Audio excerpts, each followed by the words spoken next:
इनकी जो परसेंट बनी 95%, उस परसेंट की बदौलत इनकी जो 10th स्कूल में ये कृष्ण विद्या में पढ़े हैं, वहाँ की जो फीस है वो उन्होंने माफ कर दी। 8,000 फीस होती है, तो फीस माफ हो गई इनकी। प्लस इसी परसेंट की बदौलत इनको वनस्थली के अंदर एडमिशन मिला, वो भी फ्री है। वैसे एडमिशन आप लेने जाएंगे 22,000 फीस है। 11th और 12th की अगर आप जाएंगे 44,000 फीस हो जाएगी। और 10th में अगर इसको भी समझ लें तो 50,000 फीस हो गई थी। 22 44 और 8 52,000 हो गई। लेकिन इनको ये 52,000 का फायदा सीधा सीधा मिल गया। 95% गुर्जर है। तो फिर भी मैं इसे ये कहूंगा कि आप थोड़ा सा शॉर्ट इंट्रोडक्शन दें, अपना नाम बताएं, अपने पिताजी का नाम, और थोड़ा पिताजी करते क्या है उनके बारे में भी अपना थोड़ा सा बैकग्राउंड बताएं। सही जी। मेरे छोटे और बड़े भाई बहनों, मेरा नाम शैलेंद्र गुर्जर है और मैं गांव से बिलोंग करता हूं जिसका नाम है कुलिंगा। काफ़ी बैकवर्ड एरिया है, वहाँ शिक्षा का कोई भी माहौल ही नहीं है। और मेरे पिताजी किसान हैं, खेती बाड़ी का काम करते हैं। आपके 10th में क्या परसेंट रही और उनके बारे में बताएं, और उस 10th की परसेंट की बदौलत आपको कौन कौन सी चीजों का फायदा हुआ, कौन कौन सा बेनिफिट हुआ, उनके बारे में बताएं। और आपको उस 10th की परसेंट से क्या क्या अचीवमेंट हुआ उसके बारे में थोड़ा सा बताएं। 10th में मेरी 95% थी और वर्तमान में मैं धौलपुर वनस्थली स्कूल में पढ़ रहा हूँ। उधर से ही कॉल आया था परसेंट के हिसाब से। वैसे तो उसकी फीस है 22,000 रुपये, दोनों साल की मिलाकर के 44,000 रुपये है। लेकिन वहाँ मैं फ्री पढ़ रहा हूँ वर्तमान में। कोचिंग और ये बैठ जाओ अंदर आके, ये बैठ जाओ अंदर आके, अंदर आए। कोचिंग और स्कूल सब फ्री है और इसकी वजह से मैं साइंस ले पाई, नहीं तो मैं अन्यथा साइंस नहीं ले पाता, क्योंकि गरीब परिवार में होते हैं तो पैसे भी नहीं होते हैं फीस के लिए। और आज मैं साइंस स्ट्रीम से पढ़ता हूँ। अभी जिस बच्चे का फॉर्मेट तैयार कर रहे थे, तो इनकी जो परसेंट है 95% है शैलेंद्र गुर्जर की, और इनके साइंस के अंदर 97 नंबर आए हैं। ये वाले जो भैया जी बैठे हैं इनके 96 नंबर है, दोनों के लगभग बराबर नंबर हैं। और इनकी जो परसेंट बनी 95%, उस परसेंट की बदौलत इनकी जो 10th स्कूल में ये कृष्ण विद्या पढ़े हैं, वहाँ की जो फीस है वो उन्होंने माफ कर दी। 8,000 फीस होती है, तो फीस माफ हो गई इनकी। प्लस इसी परसेंट की बदौलत इनको वनस्थली के अंदर एडमिशन मिला, वो भी फ्री है। वैसे एडमिशन आप लेने जाएंगे 22,000 फीस है। 11th और 12th की अगर आप जाएंगे 44,000 फीस हो जाएगी। और 10th में अगर इसको भी संभाला तो 50,000 फीस हो गई थी। 22 44 और 8 52,000 हो गई। लेकिन इनको ये 52,000 का फायदा सीधा सीधा मिल गया 95% बनाकर। तो इनके लिए फिर से एक जोरदार तालियां। तो सबके मन में एक ही प्रश्न है कि शैलेंद्र ने, आपके भाई ने इतना बड़ा अचीवमेंट कैसे हासिल किया, कैसे उन्होंने ये पढ़ाई की, कैसे उनका डेली रूटीन रहता था, उनके बारे में थोड़ा सा बताएंगे शैलेंद्र कि कैसे उन्होंने पढ़ाई की और पढ़ाई के दौरान कौन कौन सी उनको समस्याएं आती थी और उन समस्याओं को कैसे उन्होंने दूर किया। तो मैं पूछना चाहूंगा शैलेंद्र जी से। देखिए, डेली रूटीन तो ये होता है कि सुबह जगाता था, मैं खाना पीना बना लेता और नहीं बन पाता फिर भी कोचिंग आता था। किसी भी परिस्थिति में पढ़ने आता था और पूरा दिन तो मेरा यहीं खर्च हो जाता था बाजार में। लेकिन शाम के लिए मैंने एक कार्य योजना बनाई थी, तो मेरे को कैसे भी करके सिलेबस कवर करना है। सिलेबस के लिए प्लान बनाना पड़ेगा। पहले तो मैंने प्लान बनाया था इतने दिन में ये सिलेबस खत्म हो जाएगा, और मैंने प्लान बनाया उसी हिसाब से मैं चलता रहा। और ये हिसाब बनाया मैंने कि इतने सब्जेक्ट को इतने घंटे दूंगा तो इतने दिन में ये कवर हो जाएगी। उतने दिन बाद मैं रिवीजन भी कर लूँगा। ये डेली रूटीन था। शाम को मैं सोता था तो नींदें आती थी, जो नींद सो जाता था और अलार्म लगा के नहीं, और सुबह की टाइम पर जगा आता था। इसके लिए मैंने रोजाना का यही प्रक्रिया दोहराई।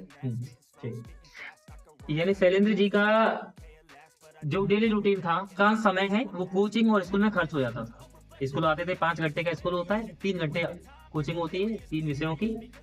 5 और 3 8, लगभग 8-10 घंटे आपके खर्च करके जा रहा है ये अपने इसी शहर के अंदर। बाजार में आता 10 घंटे खर्च करके चला जाता था, और 24 में से 10 घटा देंगे 14 घंटे बचेंगे। इसके बाद ये घर पे जाके खाना भी अकेला रहता था, रूम पे अकेला, खुद अपने कपड़े धोता, खुद खाना बनाता, खुद सारी चीजें खुद अपने सेल्फ करना, कोई भी इसको कोई हेल्प देने वाला नहीं, इनके माँ जो है इनको खाना बना के देते, ये भी इनको सपोर्ट नहीं था। लेकिन जो काम है पढ़ाई से कोई समझौता नहीं किया। खाना नहीं बना कोई बात नहीं, भूखे पेट जा रहे हैं, भूखे पेट आता था, यहाँ से पढ़ के फिर 2 बजे अपने स्कूल से पढ़ के 2 बजे अपने घर पे जाता था। भूख बहुत भयंकर भूख लग जाती थी। सुबह जब ये आते थे 6 बजे से कोचिंग थी आपकी, 6 बजे से कोचिंग होती थी इनकी, 6 से 7, 9 बजे तक कोचिंग। 9 से 10 बजे ये अपने घर पे जाते, 10 बजे से स्कूल होते थे। 9 से 10 ये घर पे जाते थे। 1 घंटे में, 1 घंटे में ये क्या करते, जाते थे यहाँ से 1 किलोमीटर बस, कौन सा गाँव अड्डा है, तिलुआ का अड्डा, तिलुआ का अड्डा है, 1 किलोमीटर 1.5 किलोमीटर दूर है यहाँ से। 1 घंटे के अंदर जाना और वहां पर जाकर खाना बनाना, खाना खाना, स्कूल के लिए तैयार होना और उसी 1 घंटे में स्कूल आना। ये 1 घंटे का काम है। और इसी 1 घंटे को जल्दी जल्दी करने में कभी कभी रास्ते में गिर जाते थे। पता सही है गलत है? क्योंकि मैंने कल, आपने तो ये फाइनल इंटरव्यू है, कल मैंने इनका एक और इंटरव्यू लिया था। अभी आप इनका इससे चीजें भूल चुके हैं, मुझे सारी चीजें याद है।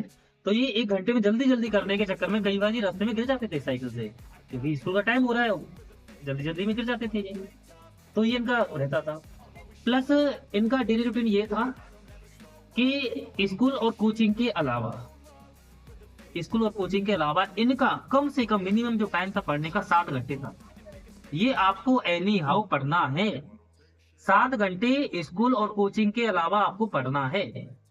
इसमें आपको दिक्कतें आएंगी, दिक्कतों को आपको एक साइड रख देना है कि चाहे कुछ भी हो, मुझे ये रूटीन फॉलो करना है। इन्होंने एक बात बहुत अच्छी बात कही थी कि मैं रात में ऐसे पढ़ता था कि मेरे दिमाग में एक ही चीज रहती थी कि अगर मैं इसको याद कर लूंगा, जो भी चीज मेरा टारगेट है, अगर मैं इसको याद कर लूंगा तो मैं सुबह जिंदा बच जाऊंगा, जिंदा रह जाऊंगा। अगर मैंने इसको याद नहीं किया तो मैं मर जाऊंगा रात में। इस तरीके से ये पढ़ाई करते थे, क्योंकि मैंने एक इंटरव्यू ले रखा है इसका पहले। ये इस तरीके से पढ़ाई करते थे, अगर मैंने याद कर लिया रात में तो मैं जिंदा रह जाऊंगा, अगर मैंने याद नहीं किया तो मैं सुबह मर जाऊंगा। तो इस तरीके से इनका ये माइंड सेट रहता था, माइंड सेट। और इस तरीके से पढ़ाई करते थे। जब ये पढ़ाई करते थे अक्सर बच्चों को क्या आ जाती, नींद आती है। अभी वर्तमान में आपके पास जितने टच वाले फोन है, टच वाले फोन को लॉक लगा दो भाई साहब। तिजोरी विजोरी कोई है उसमें तिजोरी में लॉक लगा दो। अगर हो सके तो कीपैड वाला फोन ले लो, कीपैड जिसमें टच ना हो। वो केवल आपको केवल एक काम करेगा, आपको जगाने का काम करेगा बस। वो आपके आज के जमाने में फोन के यूजेज तो कम है, डिस्ट्रैक्शन ज्यादा है। डिस्ट्रैक्शन माइंड को, हम जब फोन खोलते हैं ना किसी काम के लिए खोलते हैं, लेकिन उसमें ऐसी ऐसी चीजें आ जाती है, हमारा दिमाग कहीं और चला जाता है। मैं सच बता रहा हूं इस वाली बात को। हम जब फोन खोलते हैं किसी के ये वाली वीडियो देख लेते हैं पढ़ाई की, या कुछ सर्च कर लेते हैं, लेकिन कुछ चीजें ऐसी हमारे मन को अच्छी लगने वाली चीजें आ जाती हैं। कोई कॉमेडी की वीडियो हो सकती है, कुछ और भी हो सकता है, और हमारा दिमाग उधर चला जाता है और जो काम की चीजें हम भूल जाती हैं। फिर आधा घंटा बाद याद आता है, अरे यार मैंने तो ये किसी काम के लिए लिया था फोन, आपका आधा घंटा खर्च हो गया, वहां पे खत्म हो गया आधा घंटा, वापस लौट कर नहीं आएगा। तो वर्तमान में आपका जो टच वाला फोन है उसका गला काट दो, खत्म कर दो, टच वाले कीपैड वाला फोन रख लो। या कोई ऐसी कोई वस्तु है जिससे आप जग सकते हैं, अलार्म है तो वो ले लो। प्रेजेंट का समय ये होना चाहिए, जब भी आप पढ़ें, आपको नींद आ रही है तो आप सो जाएं। आप मुझसे पूछते हैं सर पढ़ते समय नींद आ जाती है, इसने भी यही सवाल किया था मुझसे। सेम इसका सवाल था कि सर मैं पढ़ता मुझे नींद आती है, क्या करूं? मैं नींद आ रही तो सो जाओ, क्योंकि नींद आएगी तो पढ़ तो वैसे भी नहीं पाओगे तुम। क्या नींद आएगी क्या तुम पढ़ पाओगे? नहीं पढ़ पाओगे। नींद आ रही है तो पढ़ तो वैसे भी नहीं पाओगे, इससे अच्छा ये कि सो लो। और वैसे भी नहीं सुना कि बूढ़े बेच के सो गए तुम 10 घंटे सो रहे हो, गलत। अपना एक माइंड सेट बनाओ कि मुझे 2 घंटे सोना या 3 घंटे सोना है। नींद आ रही है 2 से 3 घंटे, हाईएस्ट 3 घंटा है, आप 1 घंटे भी सो सकते हैं, पर 1 घंटा तो नींद आने में लग जाएगा। आप 2 से 3 घंटे नॉर्मल सो सकते हैं, ठीक है। तो सोने के बाद आप 3 घंटे का अलार्म भरें और फिर आपको जगना है। देखो मन मारना पड़ेगा। कोई लोग कहते हैं कि मैं तो मन का मालिक हूँ, मन के मालिक नहीं है भाई साहब, मन के गुलाम हैं। मन के गुलाम है आप तो। आपने कहा मन तो सोने कर रहा है, सो गए आप, या आप मालिक थोड़ी हुए, गुलाम है आप तो। जिसने मन को गुलाम बना लिया, जिसने मन को गुलाम बना लिया, उसको तरक्की करने से दुनिया की कोई ताकत नहीं हो सकती है।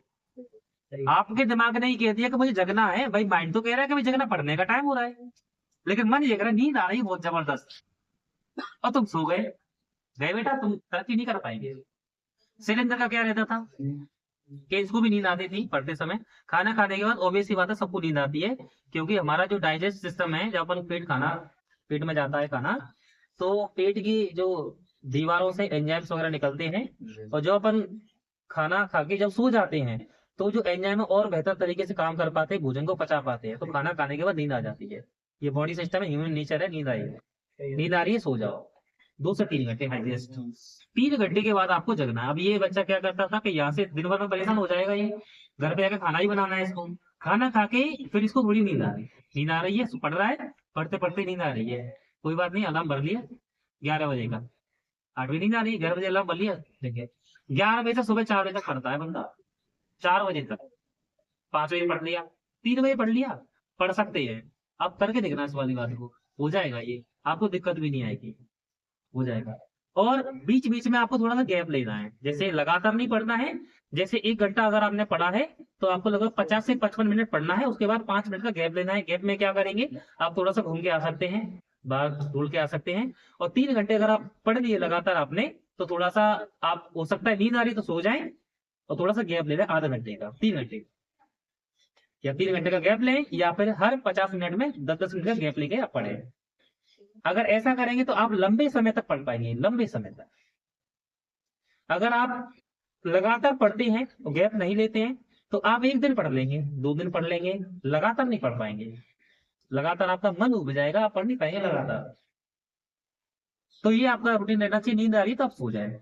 दूसरी बात ये है कि आप इतना खर्च कर दो इसके लिए, ये कितना खर्च करो, मैं पूरा दिन दे रहा हूँ, आप इतना खर्च करो, आप एक रोड मैप बनाओ साइंस के लिए। वो लेते हैं, एक एग्जांपल लेते हैं साइंस का, कि आपको साइंस से एक टॉपिक खत्म करना है, तो आपका एक रोड मैप होना चाहिए कि मैं ऐसे ऐसे एक दिन में आधा पार्ट खत्म करूंगा, या मैं एक पार्ट को 3 दिन में खत्म कर दूंगा, या 2 दिन में खत्म कर दूंगा। तो आपका एक रोड मैप होना चाहिए, एक रोड मैप बना दो घर पे जाके, कि अगर मैं इस तरीके से पढ़ूंगा तो 1.5 महीने के अंदर मेरा सिलेबस कंप्लीट हो जाएगा, और 1.5 महीने के बाद 15 दिन में मैं इसको दोबारा से रिवीजन मार लूंगा। ये आपके पास रोड मैप होना चाहिए।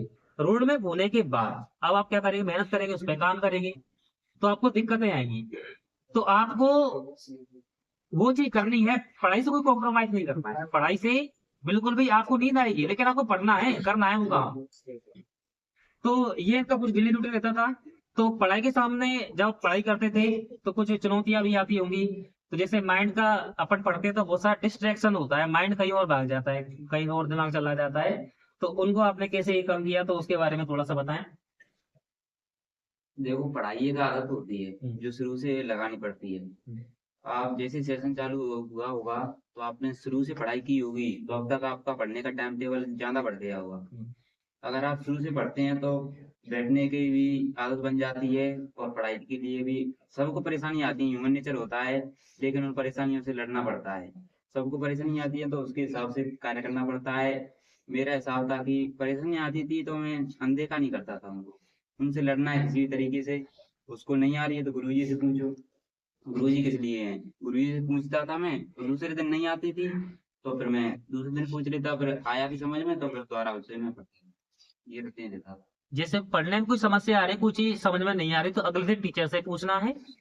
टीचर से पूछने के बाद अगले दिन दोबारा से उसी चीज को पढ़ना है कि समझ में आ रही है या नहीं आ रही है। फिर भी नहीं आ रही, फिर दोबारा टीचर से पूछना है। फिर अगले दिन फिर दोबारा से उसे पढ़ना है, आ गई तो आगे बढ़ जाओ, नहीं आ रही तो फिर टीचर से पूछो। टीचर, एक बड़े भाई इन्होंने कल बताया, उनके बारे में बताओ, कि बड़े भाई और वो पिता के समान, कि टीचर जो है, टीचर को एक बड़े भाई और पिता के समान व्यवहार करना चाहिए, टीचर के साथ अपना बड़ा भाई मानना कल चाहिए। मैंने बताया और था गुरुजी को कि टीचर को मतलब ये डरना नहीं चाहिए। डरना नहीं चाहिए। टीचर से कई बच्चे डरते हैं कि पूछते पूछते नहीं है गुरुजी से, नहीं आ रही है तो गुरुजी बताएंगे, बाकायदा बताएंगे। अपना काम कर रहे हैं, काम करने में कोई दिक्कत नहीं आनी चाहिए, हमारा काम है पढ़ाई करना, तो ईमानदारी होनी चाहिए हर एक काम में। और गुरुजी का काम है पढ़ाना, तो गुरुजी ने बताने में क्या दिक्कत आएगी? गुरुजी से पूछ लेना चाहिए, पिताजी के समान, बड़े भाई के समान मानना चाहिए। गुरुजी से डरना नहीं चाहिए किसी भी तरीके से। कोई भी दोस्त बना के रखो गुरुजी को, हमेशा दोस्त बना के रखो। और कोई भी दिक्कत आ रही पूछ लो, उसमें कोई दिक्कत थोड़ी है।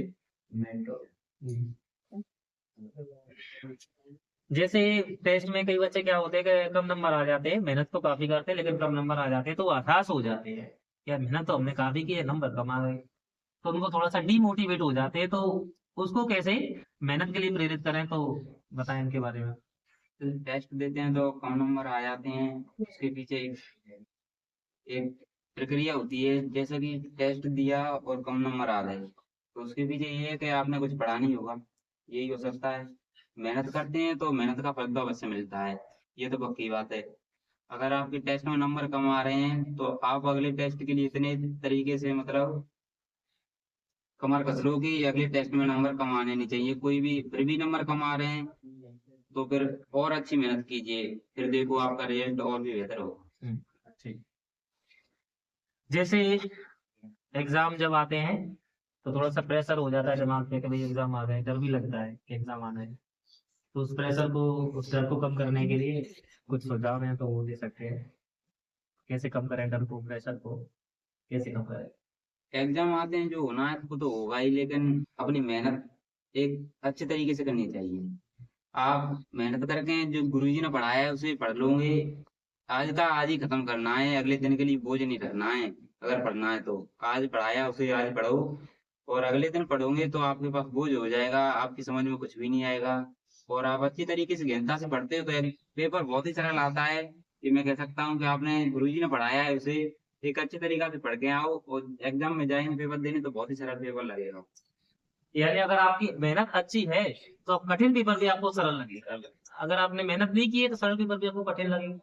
तो आपने सब्जेक्ट को कैसे कैसे टाइम, जैसे साइंस की एक बात करते हैं अपन, तो साइंस में आपने आपका रूटीन क्या रहता था, किस तरीके से आप पढ़ते थे। साइंस को मैं लगभग 1.5 घंटे पढ़ता था। कैसे। गुरुजी ने आज पढ़ाया तो आज का आज ही पढ़ना है, एक भी दिन मिस नहीं करना है। दिक्कतें सबको आती हैं, दिक्कतों को नहीं देखना है, उस पढ़ाई को देखना है बस। आज पढ़ाया है, आज का आज ही याद करो। और पढ़ाई भी एक रोटी की तरह है, जैसे फेरोगे नहीं तो जलेगी रोटी, रोटी बनाते नहीं तो रोटी को फेरेंगे नहीं तो वो तो जलेगी। तो आज का पढ़ाया उसे आज पढ़ो, और कल का मतलब पीछे के जो पाठ करा दिए हैं आधा घंटा उसके लिए निकालो और उसे याद करो। थोड़ा देखने से ही काम हो जाता है, इसी तरीके से पूरी किताब माइंड में सेट हो जाती है। यानी जो अब मैं या हम जैसे टीचर और भी हैं जो डेली पढ़ा रहे हैं उसको साथ साथ पढ़ना है, प्लस पीछे का रिवीजन भी करते चलना है, 1.5 घंटा निकालना है। एक तो जो मैं नया नया पढ़ा रहा हूँ या हम जैसे टीचर पढ़ा रहे हैं वो पढ़ना है, प्लस आधा घंटा रिवीजन के लिए भी आपको निकालना है, पीछे से रिवीजन करते हुए चलना है। अगर पीछे से रिवीजन नहीं करेंगे तो आगे का तो याद हो जाएगा लेकिन पीछे का भूल जाएंगे सर। ठीक है, तो ये वाली बात है। तो जैसे साइंस सब्जेक्ट के बारे में बात करें तो आपने साइंस के लिए मेरी नोट्स के अलावा कौन कौन सी चीजों से कहीं से पढ़ा था या नहीं पढ़ा था। नहीं, नोट्स के अलावा मैंने और कुछ नहीं पढ़ा। क्या आपने किताब पढ़ी थी। नहीं। क्या एक्सीलेंट। No sir. या इसके अलावा कोई और चीज कहीं से कुछ मिल गया हो दोस्त यार से, गया इसको ही पढ़ नहीं, लेते कुछ हैं। भी नहीं पढ़ा था, बस गुरुजी कराते उसी को पढ़ते जाइए बस, अच्छे नंबर आए। और थोड़ा सा इसके बारे में बताइए कि भरोसा रखना जरूरी है टीचर पे, इसके बारे में बताएं। भरोसा तो मेन चीज है, जो भरोसा रखेंगे जब ही भला होता है। ऐसे कि कई बच्चे मानते हैं कि नहीं यार गुरुजी तो कुछ ऐसा ही करा रहे हैं, ऐसा ही पढ़ा रहे हैं, ऐसा नहीं होना चाहिए। एक बार जो कोचिंग लगा ली हमने, उस पर पढ़ रहे हैं, उसी पे भरोसा रखो कि जो पढ़ा रहे हैं वो पत्थर की लीक है, उसे ऐसा मान के चलो। तो चीजों को अच्छी तरीके गहनता से पढ़ो, कुछ भी पढ़ने की जरूरत नहीं है, नंबर इसी से अच्छे आते हैं। यानी आप कहीं भी पढ़े, कहीं भी पढ़े तो सबसे पहले आपको उस व्यक्ति पर भरोसा करना है। सबसे पहले फर्स्ट बात है भरोसे की। जब अपन नाई पे बाल बनवाने जाते हैं, बाल बनवाने जाते हैं तो उसका जो उस्तरा है वो यहाँ पे रख देता है उसका, जब वो बाल काटता है तो हमने उस्तरा रखवा भी लिया क्योंकि मैं भरोसा है उस पे कि वो कुछ नहीं करेगा, चाहे अगर इधर उधर बात होगी तो हो जाए कि वहां पे तो सेकंड में गिर हो जाएगा, लेकिन हमें उस पर भरोसा होता है कि ये कुछ करेगा नहीं। तो भरोसा एक बहुत बड़ी चीज होती है। सबसे पहले आप कहीं भी पढ़ रहे हैं तो सबसे पहले उस व्यक्ति पे, उस टीचर पे पहले भरोसा करो कि ये जो मास्टर बता रहा है, ये जो टीचर बता रहा है, ये पत्थर की लकीर है।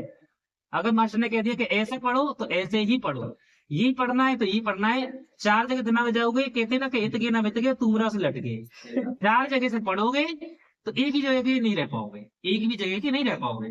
तो एक कोई भी टीचर है, एक जगह पे भरोसा कर लो और वहीं पे 100% देना है एक ही विद्यार्थी पे, एक ही टीचर पे। इसने जो कह दिया वही पत्थर की लकीर है, और मैंने कह दिया कि ये नहीं पढ़ना तो नहीं पढ़ना।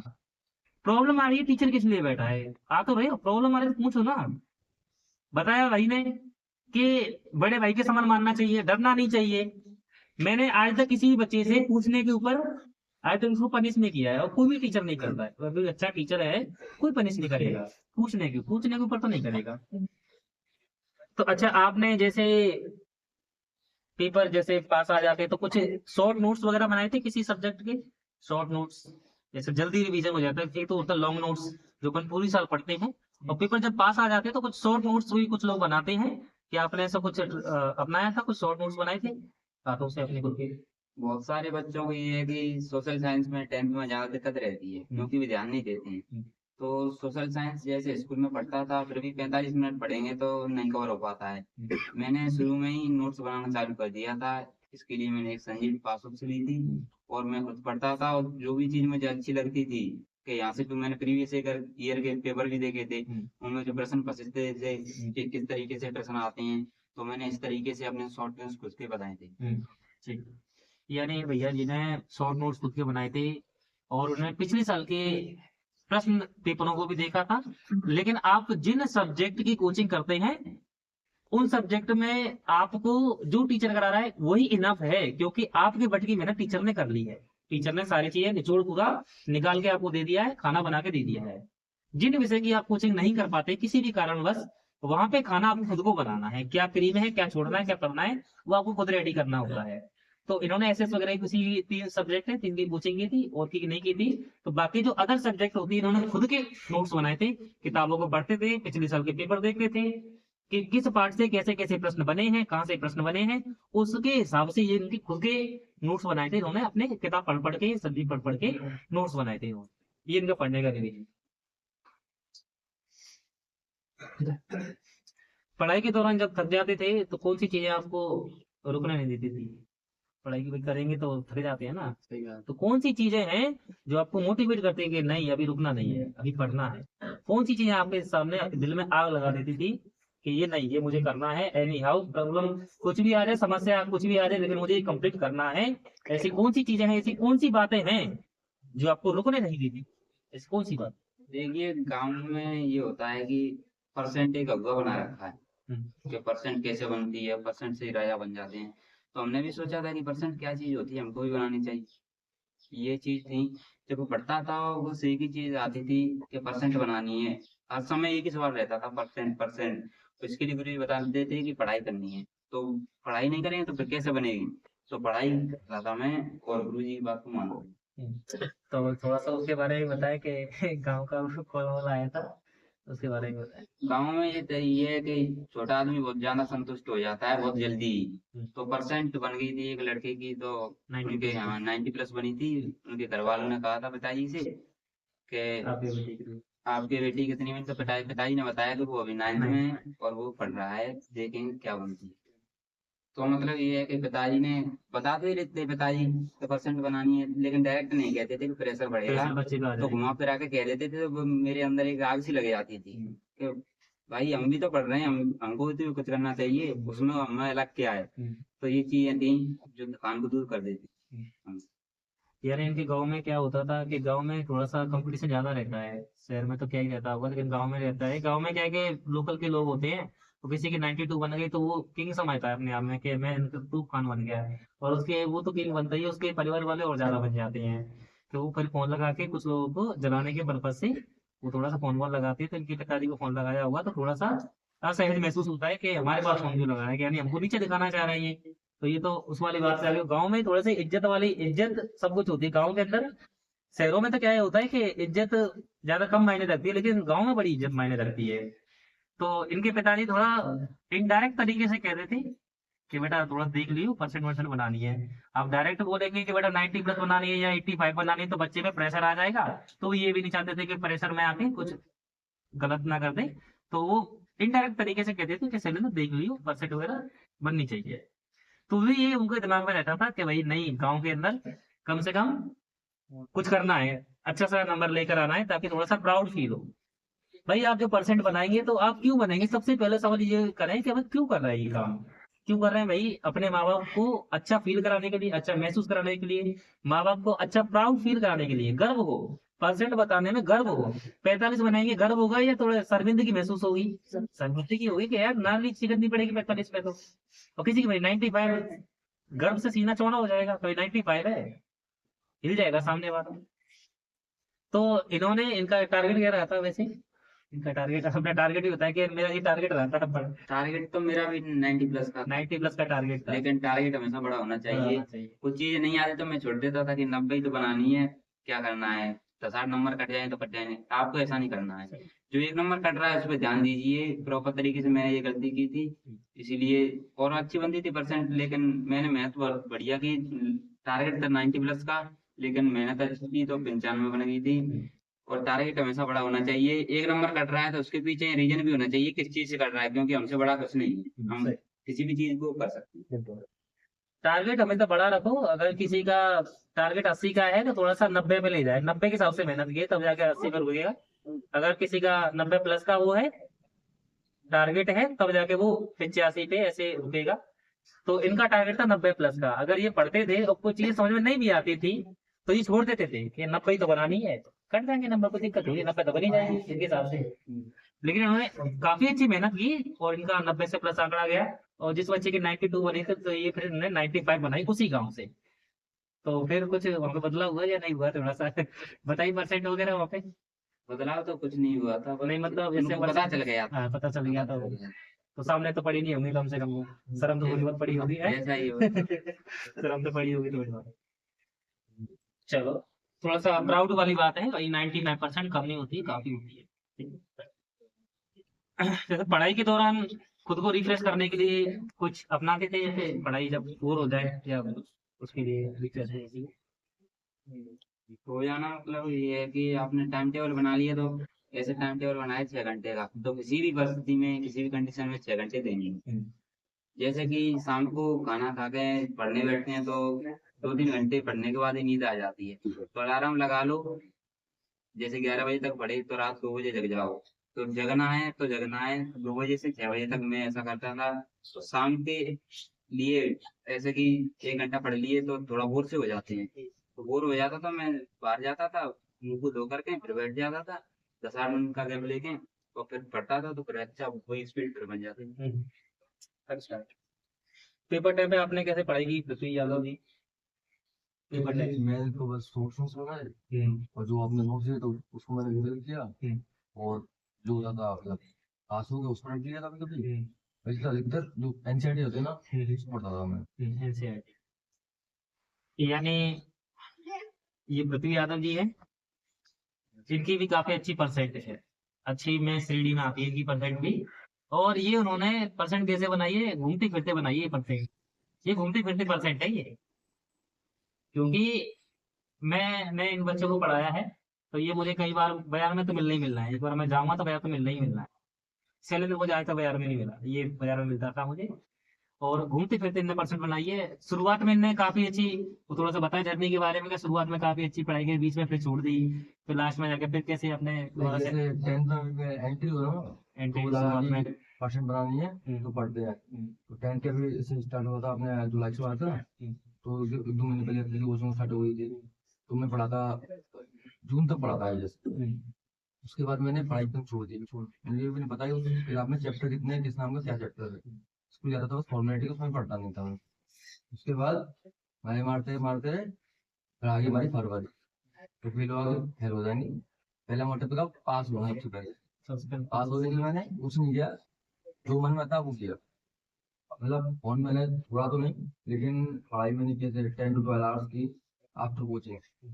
सब चीज मैंने मेरा घर से बाहर मैंने दादा ही नहीं था, लाइब्रेरी ज्वाइन की मेरी। तो 12 घंटे मेरे नॉर्मल थे, कम से कम 4 घंटे मेरी नींद थी। और आप कह रहे हो कि पढ़ाई की, तो मैं बस किताब रख। मैंने ये इस बच्चे ने, शैलेंद्र ने कंसिस्टेंट पढ़ाई की है, पूरी साल लगातार पढ़ाई की है। इस बच्चे का क्या था, शुरुआत में जैसे अपन 10th में आते हैं तो एकदम चार्ज होते हैं, कभी 10th में आ गए, बोर्ड है परसेंट बना दी खींच के ले। शुरुआत में 2 महीने बच्चे दबा के मेहनत करते हैं, 2 महीने के बाद फिर पस्त पड़ जाते हैं, छोड़ देते हैं पढ़ाई को। एट द एंड फिर पेपर आ गए पास में, फरवरी, अगले साल मार्च में पेपर हुए थे, फरवरी में जाते हैं, फिर या पेपर आ गए, 1 महीना तो रह गया है। अब क्या करते हैं उस समय, फिर वो पढ़ते हैं। तो उन कंडीशन में इन्होंने क्या किया था कि स्कूल तो बंद ही हो जाते हैं, बंद कर देते हैं, और कोचिंग के अलावा इन्होंने लगभग इनकी पढ़ाई का जो समय था 12 घंटे का पढ़ाई का समय होता था, 12 घंटे ये पढ़ते थे। घर से निकलना बंद कर दिया, स्कूल जाना बंद कर दिया, कोचिंग पे ये आते थे बस खाली, स्कूल जाना बंद, सब जगह बंद कर दिया। रात में 3 से 4 घंटे के लिए सोना, बाकी जो टाइम था पूरा का पूरा पढ़ाई में करना, पूरा का पूरा समय पढ़ाई में जाता था। और इतना पढ़ने पर ही इनके लगभग कितना 85 है, 85% है, 85% है, और 85% काफी अच्छी परसेंट है। और साइंस के अंदर इनके 96 नंबर है, 96। तो ये इनके घूमते फिरते नंबर है। यानी कहने का मतलब ये कि अगर आप लास्ट में ही पढ़ाई करते हैं ना, तो अभी आप अच्छा स्कोर कर सकते हैं। अभी आप लेट नहीं हुए, अभी आपके पास टाइम है। अभी दिसंबर चल रही है, अभी तो जनवरी भी है, अभी जनवरी के बाद फरवरी में भी टाइम है, अभी थोड़ा सा। नंबर तो खत्म होने का है। चलो दिसंबर जनवरी फरवरी थोड़ा सा है, यानी 1 महीना तो आपके पास कंप्लीट है, इतना टाइम है बस। थोड़ा सा और चलेगा, 10-5 मिनट का और वार्तालाप है, फिर अपन आगे चलते हैं।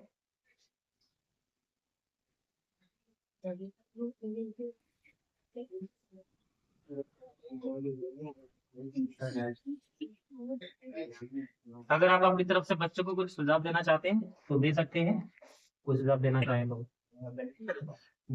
कि किस तरीके से पढ़ाई करें,